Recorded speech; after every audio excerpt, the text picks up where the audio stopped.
You're watching Showtime. Next, a Christmas pet turns a postcard-perfect town into living hell. It's a comic nightmare, a cross between Capra's It's a Wonderful Life and The Blob. Look fast for Steven Spielberg. Gremlins, next. I don't know. I'm doing pretty Next good. on Brothers. I'm a happy, fulfilled woman with the man of her dreams, so don't push me. Can you tell Kelly's been dumped by her boyfriend? A smile is just a frown turned upside down. So it's Donald to the rescue. If I ever say that again, may Earth shoes come back in style. Why can't all men be like Donald? Because there'd be no one left to play James Bond. Could it be Kelly's falling for Donald? Yeah, right. Brothers, only on Showtime. The Paper Chase, the third year. The law school's putting on a show. It needs attitude. Attitude? The only one around here with an attitude problem is you. And Bell's the director. You're on. His cast is happy to trade legal wits for comedy skits. Now let's go out there and show them what we're made of. Okay? He forced it down in a way so true that now he is the president of the law review. And Bell steals the show with his on-target takeoff of... Kingsfield Charles W. But will the real Kingsfield find it amusing? Join the fun next week on The Paper Chase, the third year. Only on Showtime.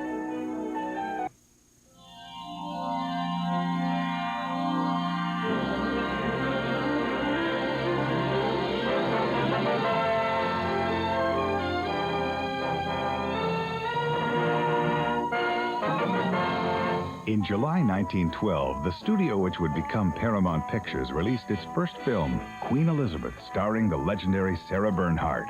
It was a hit.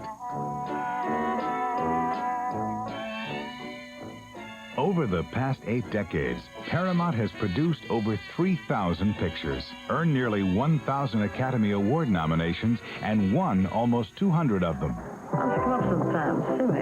In the process, they've given us many memorable movie moments. This month, Showtime invites you to join us as we salute Paramount's 75th anniversary. The secret of Paramount's success has been in using the biggest stars, the best writers, and most talented directors. Quality has always been a byword of their productions. As their famous ad slogan of the 1930s went, "If it's a Paramount picture, it's the best show in town."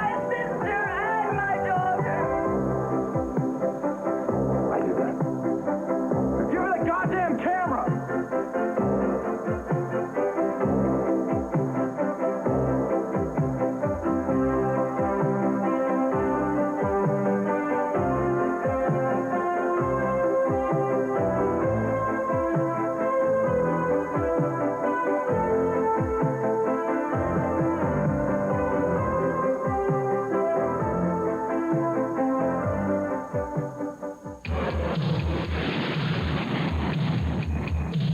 Today, that slogan is as true as ever.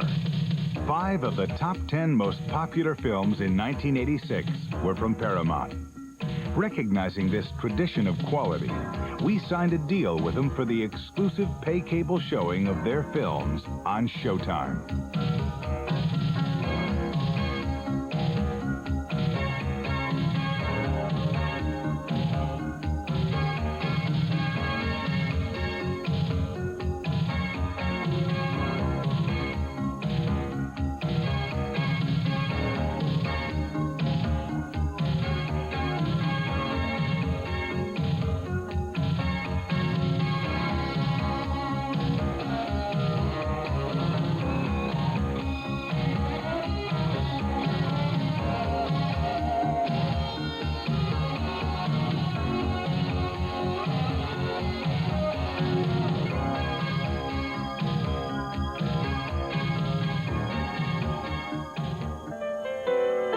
A movie studio's success is ultimately measured in the hearts and minds of its audience. Moments in the dark that leave lasting memories.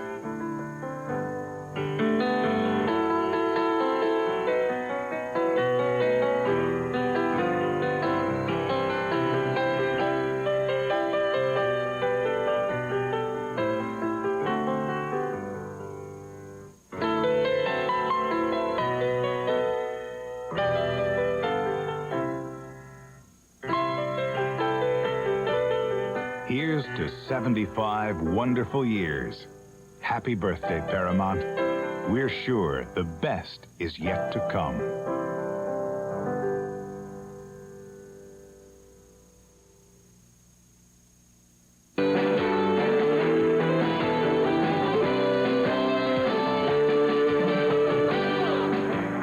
Here we go again. It's me. Who are you? Come on, after all we've been through, I'm Bill Harris in Hollywood. I have movies for you. Cher, you gotta remember something about me. You have no taste, a lousy sense of humor, and you... Wait a minute, enough! Time now for the July edition of the Hollywood Top 10, our regular monthly review and preview of the very biggest movies in the country. How do you know that? Sean, you too? I'm getting it on all sides. We know because these are the winners at the box office, the movies making the most money in neighborhood theaters from coast to coast. And we start our top 10 with number 10. Michael J. Fox has just one big secret, and the secret of my success: he's very good. And he rises above any problem with the material, just as surely as he rises in the corporate ranks and in the elevator. The thing's stuck again. His elevators are stuck again. I'm sick and tired of these elevators always getting stuck.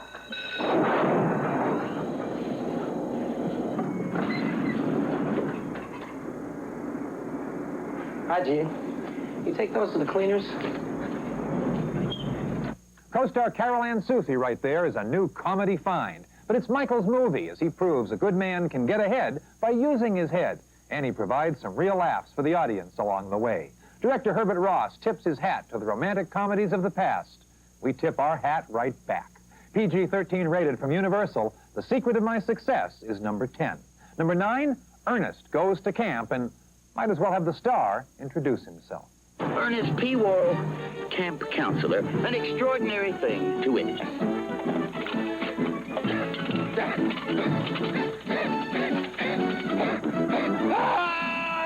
Well, audiences are falling for him in return, even if I did not. Jim Varney, America's most unusual commercial spokesman, has his own film as he turns camp counselor, and everything turns upside down as a result. Now, I don't mind dumb. That's my kind of comedy. I do mind joke after joke aimed at someone who's just a little slow. In the end, Ernest pretty well sums up my own opinion. He said it. PG rated from Touchstone, Ernest Goes to Camp is number 9. Number 8, my favorite movie of this month's top 10 is Roxanne, primarily because it gives Steve Martin such a showcase. As executive producer, writer, star, he's in charge in a modern retelling of Cyrano de Bergerac. Steve's a wonderful guy, but very sensitive about one not-so-short coming, as our friend Shelley Duvall knows. It's as plain as the nose on your face. You should tell her. Tell who what? Tell Roxanne that you love her. Roxanne is Daryl Hannah, and Steve's in love with her, but he's been helping the tongue-tied Rick Rossovich woo that lady, even electronically. Get ready to move a little closer to her. Therefore, I must move silently. Moving in towards you. Reach out your hand. My hand out, reaching to car 3. Proceed to the 279. What? You confirm? Martin's character is warm and witty and delightful, a charming creation and a great entertainment for anyone. PG-13 rated from Columbia, Roxanne is number 8. Number 7, it's Benji, the Hunted, and our old friend is back with some really wild co-stars, literally. And this time our furry film friend returns in a film almost entirely without dialogue or humans, but they just get in the way of a story that combines the magic of Disney with the magic of Benji. Our pal adopts some motherless cubs and protects them against the elements, to say nothing of the timber wolf, and worse. It's warm and fun, an absolute masterpiece of editing, and a must-see film for puppies and their owners of all ages. This one actually stars Benji, too, but he's following right in his famous father's paw prints. G-rated from Walt Disney, Benji the Hunted is number 7. Number 6, it's The Believers, and for the fans, it's a good time with a pretty good horror film, this time starring Martin Sheen as a psychologist. He's helping the police investigate a rash of strange murders involving children who appear to have been sacrificed.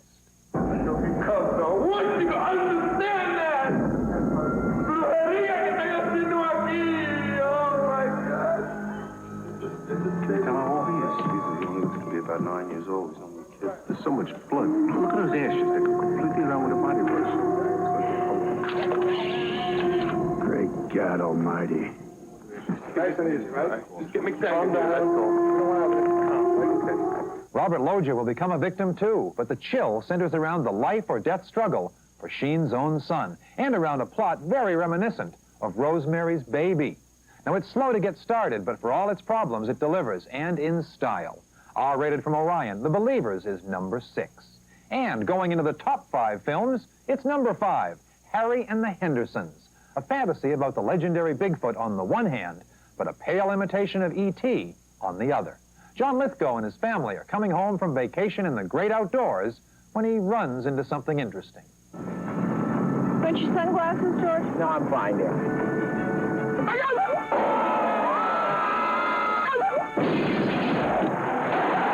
Yes! You see the big hoggy teeth? Ernest, get me my rifle.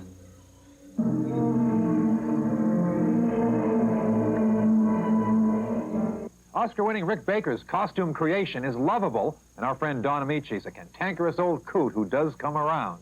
But housebreaking Harry, while difficult, appears easier than giving his movie a heart.